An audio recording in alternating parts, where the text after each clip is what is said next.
lafaa kanarraa wanti hundinuu irra darbaa deema, gadi dhumaa deema. Ulfinni Waaqayyoo keenyaa garuu bara baraan dabalaa deema. Amma gaa Waaqayyoo isan darbine, isan banne, isa gadi dhumaan deemnetti nu waame. Ulfina gadi dhumaan deemne tokkotti nu waame. Wantoota biyya lafaaf laphee kee bantee ol gashita taanaan keessa keetti iddoo qabateera, waaqeffannaa si dadhabsiisa. Wanti ol galee salphaatti hin ba'u qaba. Iddoo argateennaan miidhaa utuu hin geggeessin gadi hin ba'u. Fakkeenyaaf jibbi keessa kee galeera taanaan si miidha. Utuu si miidhin hin ba'u. Wanti dhufee mana kee keessaa iddoo qabatee gatii si kaffalchiisa. Kanaaf waan hundumaatti hin banin. Eenyuuf akka balbala kee bantu beeki. Akeene gooftaan Yesuus Kiristoos, ani kunoo balbala dura dhaabadhee balbala nan rukutaa, sagalee koo dhaga'ee nama balbala dhaabanee wajjin immoo maaddiitti nan dhiyaadha. Eebbi kee balbala dura dhaabatee balbala rukuta. Situ banuu didi. Fayyinni sitti fagoon jiru. Eebbi sitti fagoon jiru. Tolee jettee balbala kee hin bantoti. Mana keenya seenuu barbaadachuudha Waaqayyo. Nu fayyisuudhaaf fagoon jiru. Nu eebbisuudhaaf fagoon jiru. Lafa kuufnee nu kaasuudhaaf fagoon jiru. Dandeenye yaada keenya hin bannu opening godhu Waaqayyoof akka ol seenutti. Ol seeni jennee nafeerru. Yeroo baay'ee jireenyi kee wantati balbala kee banteefi wanti si keessaa mul'atu wantati balbala banteefi jirtu. Fakkeenyaaf wangeelaan balbala laphee keetii banteetta taanaan jireenyi kee nagaa, gammachuu, fayyina, eebba kan guute ta'a. Balbala laphee keetii yaada kee jibbaan banteetta taanaan, nama jibbita taanaan rakkinni, dhukkubni, hiyyumni, du'i si keessaa ol qabu. Jibba keessa kee guuttee jirta taanaan, hammina keessa kee guuttee jirta taanaan nagaa hin argattu, fayyinas hin argattu. Wantati balbala kee banteeftu jireenya kee murteessi.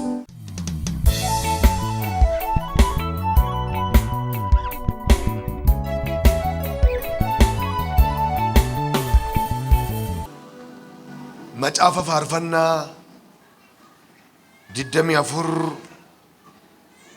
lakkoofsa 9:10 nan dubbisaa. Faarsaa 24 lakkoofsa 9:10 akkas jedha. Mootiin ulfinaa akka ol galutti isin yaa mata duree balbala kellootaa ol banamaa. Isin yaa balbaloota durii ol qabamaa. Mootiin ulfinaa kun eenyu inni? Inni Waaqayyo gooftaan maccaatii, isa mootiin ulfinaa. Ameen. Heeyyee waatu siitaa wangeela kanaan irra deebi'een dubbisaa. Mootiin ulfinaa akka ol galutti, mootiin ulfinaa akka ol galutti isin yaa mata duree balbala keellootaa banamaa. Ol banamaa. Isin yaa balbaloota durii ol qabamaa. Mootiin ulfinaa kun eenyunni? Inni Waaqayyo gooftaa maccaatii, isa mootiin ulfinaa. Ameen. Jedhame isa mootiin ulfinaa jedha. Isa mootiin ulfinaa jedha ammayyuu. Namni kam ulfinni isaa darbaa deema. Irra darbaa, irraa darbaa deema. Akkuma daraaraa bakkee keessaati. Mootonni ka'uu yeroodhaaf ulfina qabu, irra darbee, irra darbaas deemee yeroo isaan itti kufan hin dhufa. Mootota baay'eetu akka waan simboo qabanitti ka'an. Har'a garuu iddoon awwaala isaanii hin jiru. Galma mootummaa banatanii ol seenanii har'a garuu achi keessa hin jiran. Solomoon akkeedhe waan biyya lafaa keessatti keessa jirutti itti dadhabuun akkasumaan jedhe. Akkasumaan jedhe. Itti dadhabanii hojjechuun kunis akkasumaan jedhe. Maaliif ennaan isa tokko itti dadhabe eenyummoo akka itti darbee dhufee dhaaluun beekamu jedhe. Kanaaf jedhe waa hin baasu jedhe. Warqeen mana qulqullummaa ijaaree teessuma warqee irra taa'aa, siree warqee irra rafaa, saanii warqee irratti buddeen nyaata, sinii warqeetti buna dhuga. Garuu akkeedhe taa'ee ilaalee na booddeen dhufee eenyu akka dhaaluun beekanii jedhe. Inni na booddee dhufee dhaaluun maal akka inni godhuun beekanii jedhe. Kanaaf jedhe waa hin baasu jedhe. Maraatummaadha jedhe. Waa hin baasu jedhe. Taa'ee gaafa laalu biyya lafaa kanarraa wanti hundinuu irra darbaa deemaa, gadi dhumaa deema. Ulfinni Waaqayyoo keenyaa garuu bara baraan dabalaa deema. Ila amma gaa Waaqayyoo isan darbine, isan banne, isa gadi dhumaan deemnetti nu waame. Ila waamichichi kana ulfina gadi dhumaan deemne tokkotti nu waame. Fakkeenyaaf galma mootummaa inni tokko banatee lixee yeroo muraasa booda manichi dizaayinii isaa fokkisaa deema. Mootichis dulloomaa ulfinni isaas gadi dhumaa namnis garaa isa baraa deema. Wantoota biyya lafaaf laphee kee bantee ol gashita taanaan yeroo moodelli isaa irra darbu si jibbisiisa. Iddoo immoo qabateera keessa keeti iddoo qabateera waaqeffannaa si dadhabsiisa. Si'a tokkooti jarri tokko dhaqaniiti tokko isaan keessaa gooftaa Yesuusin akkas jedhe inni tokko yaa gooftaa si duukaan bu'aa si wajjinan bu'aa iddoo mati hidhattuun naqaa jennaani akkas ilaaleeti laphee namichaarra simbirroonni jedhe mannee qabu jedhe waangoonni boolla qabu jedhe ilmi namaa immoo lafumatti mataa hirkifatuun qabu jedhe.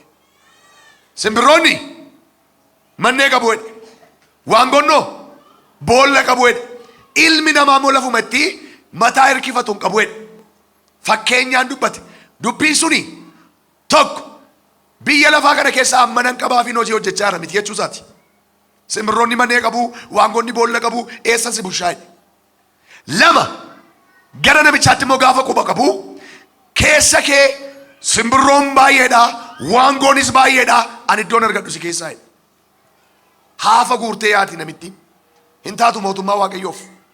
Kanaaf yoo jedhe namni akkasii mootummaa waaqayyoof hin ta'u sokkee deemee wantoota siin balbala laphee keessatanii bantanii ol galchitan waa'ee wanta sanaan beektan taanaan miidhaa isin irraa hin ga'u. Wanti ol galee salphaatti hin ba'u ka. Wanti ol galee salphaatti hin ba'u iddoo argateennaan bootaa argateennaan miidhaa utuu hin geggeessin gad hin ba'u. Fakkeenyaaf jibbi keessa kee galeera taanaan si miidha. Utuu si miidhin hin ba'u.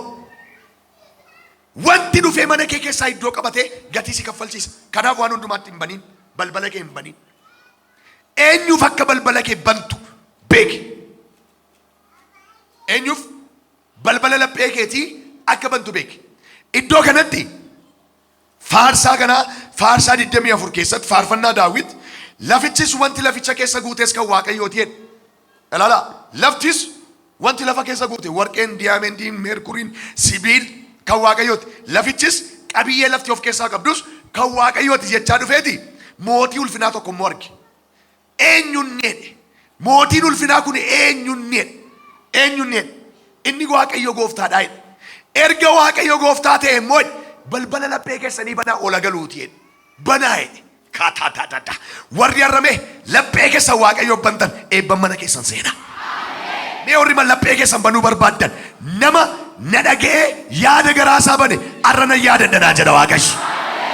Qabi nama sabira laphee kee bani malee jedhin Waaqayyo ol seenee eebba siif fidaa jedhin.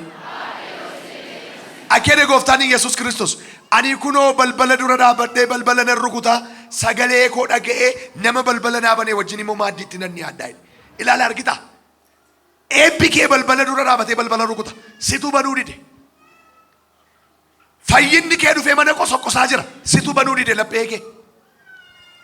Fayyinni sitti fagoon jiru eebbi sitti fagoon jiru tolee jettee balbala kee hin bantooti. Waldaa kiristaanaa gaafa dhattu akkaataa itti namni faarfatu laalta akkaataa itti namni lallabu laalta rakkina kee immoo dandeessee hin irraanfattu.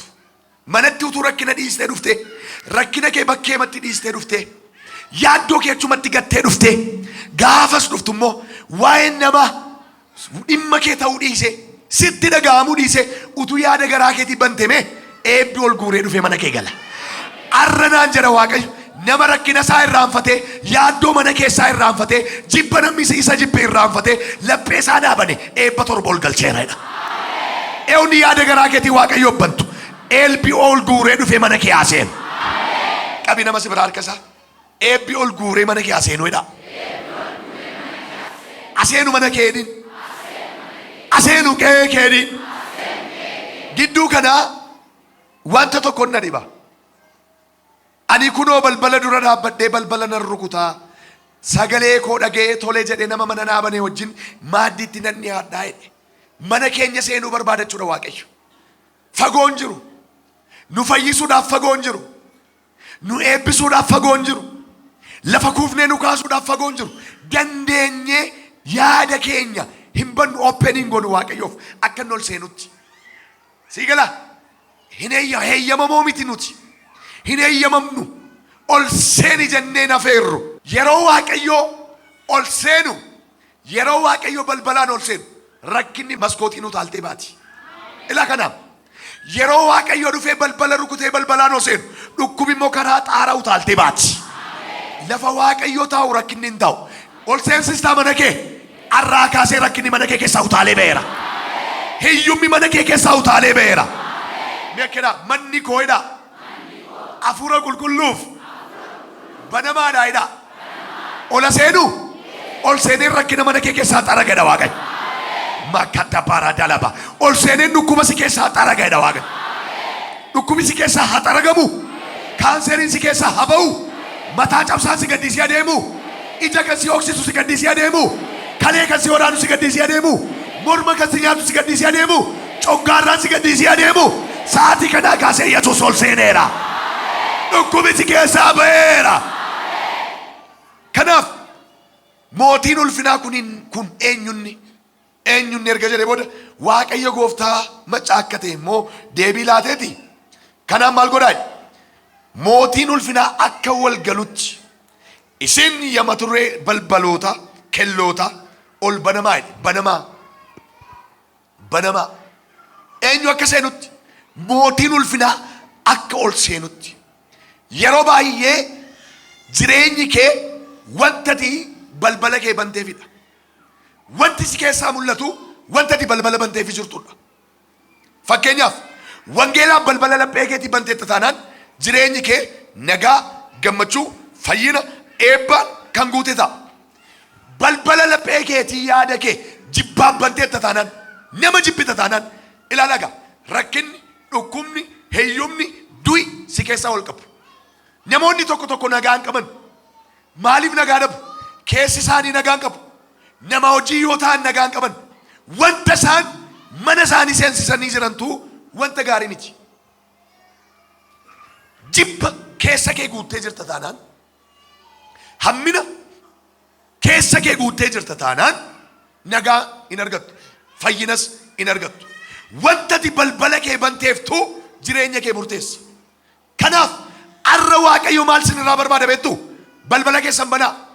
Balbala yeroon jedhu mana isa ijaarame min laphee kee bani onnee kee yaada garaa keetii open godhi.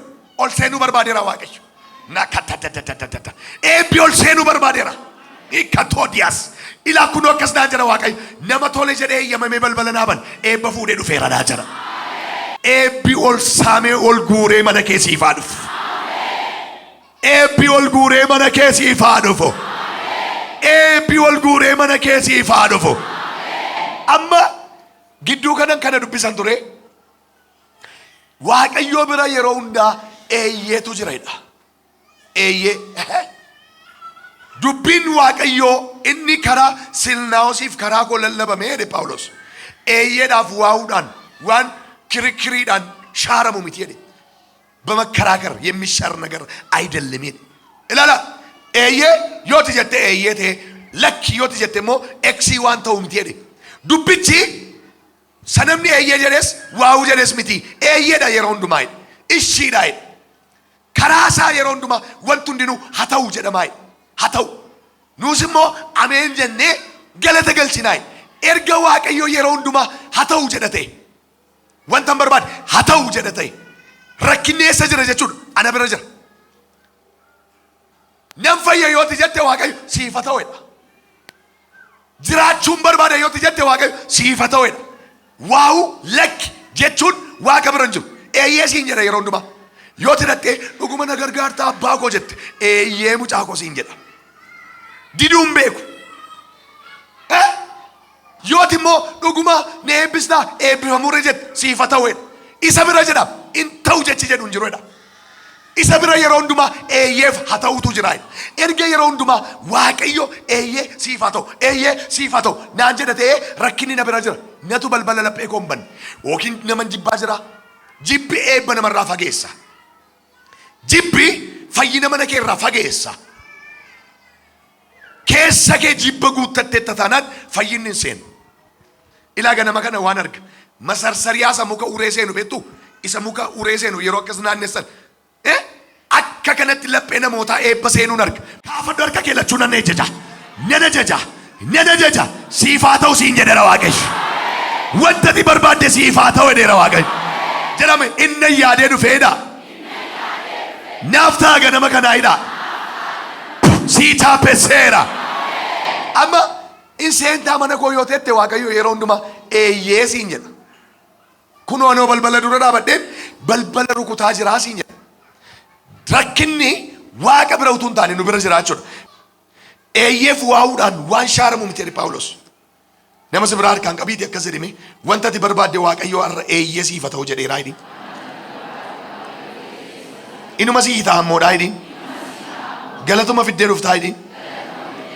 In shakkiin jedhin. Eeyyee siif haa ta'u jedheera Waaqayyo jedhin. Isa biraa jedhin. Yeroo hundumaa jedhin. Sagaleen misiraachoo tokko jiraa jedhin. Innis jedhin. Siif haa ta'u jecha jedhuudhaa jedhin. Kaafadhaa harka keessan. Waaqayyo isa dukkana keessa ifni haa ifu jedhetu ganama kana mana kee keessatti ifa ibsuu barbaada. Heeyyamni isaa Waaqa biraa sii dhufeera. Jedhame heeyyamni isaa Waaqa biraa naa dhufeera. Ishi kottaash ganama kana laphee keessan hin bantu. Balbala keessan hin bantu. Waaqayyo wanta ati barbaaddu siif haa ta'u jedheera. Nama si biraa harkaan qabi waama ati barbaadde siif haa ta'u jedha. Maal barbaaddee dhufte garuu jedha. Waaqayyo siif haa ta'u jedheeraa jedha. Qabamayyuu harkasaa ganama kanaa kaasee jedhin wanta ati barbaadde ta'eera dhime eeyofa ta'u kaas harka kee mirgaa tokko lama sadii afur fariifatee baas sokkaayii waan ta'u jira. Maata dadda bani laphee kee bani laphee kee bani laphee kee fayyinni siif ta'eera. Furtuun eebbaa harka kee galeera. Mee kana booda jedhame wanti hundinuu toora galee naaf ta'eera. Naaf ta'eera. Maal dhabdee dhuftee jedhin. Waaqayyo siif haa ta'u jedheeraa jedhin. Waaqayyo siif taasiseeraa jedhin. Atumti nama galataa ta'i malee jedhin. Dukkanni kee ifeeraa jedhin. Ol kaasi harkasaa qabi ol kaasi. Namatti qabde kana keessaa dhukkuba buqqiseera. Hiyyuma buqqiseera. Abaarsa buqqiseera. Ilaa waan namaa irraa buqqiseera. Mee kedha dukkanni ba'eera mana kee keessaa hidhaa. In bantaa balbala kee. Mee har'a balbala mana kootii nan bana Waaqayyo wala seenu kan jettan. In bantaa balbala kee. Ilaa akkasiin jedhagaa Waaqayyo mana kee gaafan seenu rakkinni utaalee baay'eedha. Mana kee gaafan seenu cufaan utaalee baay'eedha. Kunoo Waaqayyo mana kee seeneera. Jedhame gooftaan mana koo seeneera jedha. Har'a mana koo seeneera jedha. Maqaa gooftaa Yesuusiin har'a Waaqayyo mana keessa seeneera. Gooftaan mana kee seeneera. Ilaa kunoo balbala banamaa namoota nama lapheen isaanii banameen argaa. Namoonni kun har'a guyyaan kun kan isaaniitidha Waaqayyo. Namoota kanaaf har'a guyyaan irraa kan keessan. Eebbi yeroo baay'ee dhufee sin dhabe beektu. Kana beektu. Namni tokko akkasiin jedha. Maal anoo si barbaadeen si dhabe gaafatettu. Meeqan mana dhufee si dhabeen immoo jedha. Hin jiru naan jedhanidha. Fayyini yeroo meeqa dhufee si dhabe. Kottu banii har'a mana kee. Banii yaada garaa keetti opheen ta'i. Tonkolii baas of kiyaa. Garraamonni lafa dhaalu garraamima tokko ta'i. Si'a meeqa guddinni dhufee akkasi dhabe. Si'a meeqa hixaan jireenyaa akkasii beesi dhabe beektaan mati. Ayi kata dada. Arra garuu sin miliqin. Arra garuu sin darbin. Kumaatama keessaa hixaan jireenyaa sii ba'a. Kumaatama keessaa yaadatamtee baata. Kumaatama keessaa nama ulfinaa taata. Kumaatama keessaa eebbaa haaraa baata. Mee arra garuu jedhame balballi koo Waaqayyoof banaadha jedha. Ola seenuure yeroon ol seenu immoo dhukkubi iddoo gadhiisee ba'a. Yeroon ol seenu immoo abaarsi iddoo gadhiisee ba'a. Yeroon ol seenu jibbi iddoo gadhiisee ba'a. Bani harka kee bani harka kee ilaa kunoo balballi banamaan fuula kee duratti qophaa'ee jira.